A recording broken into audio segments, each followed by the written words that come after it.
जब तक सफलता ना मिले हार नहीं माननी चाहिए। पुराने समय में एक राजा युद्ध में हार गया था। उसके सभी सैनिक मारे जा चुके थे। राजा किसी तरह अपनी जान बचाकर जंगल में भाग गया। सैनिक उसका पीछा कर रहे थे। वह बचने की गुफा में छिप गया। सैनिक राजा को जंगल में खोजते खोजते उस गुफा तक पहुंच गए। गुफा के अंदर राजा को ढूंढा, लेकिन सैनिक उसे ढूंढ नहीं सके। बाहर आकर सैनिक बड़े बड़े पत्थरों से गुफा बंद कर दी। गुफा बहुत गहरी थी। अंदर की ओर राजा छिपा हुआ था और वह काफ़ी थक चुका था। भूख प्यास की वजह से बेहाल हो रहा था। उसके शरीर में ताकत भी नहीं बची थी।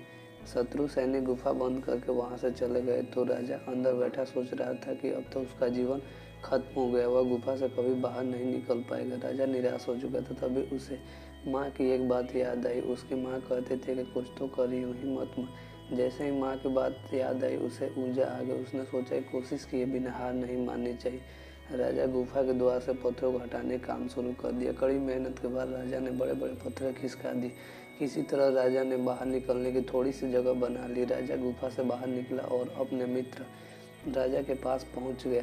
मित्र राजा की मदद से उसने शत्रु को पराजित कर दिया और अपना राज्य वापस प्राप्त कर लिया।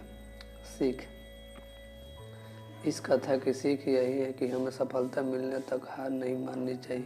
जिस पल हार मान लेते हैं उसी पर असफल हो जाते हैं।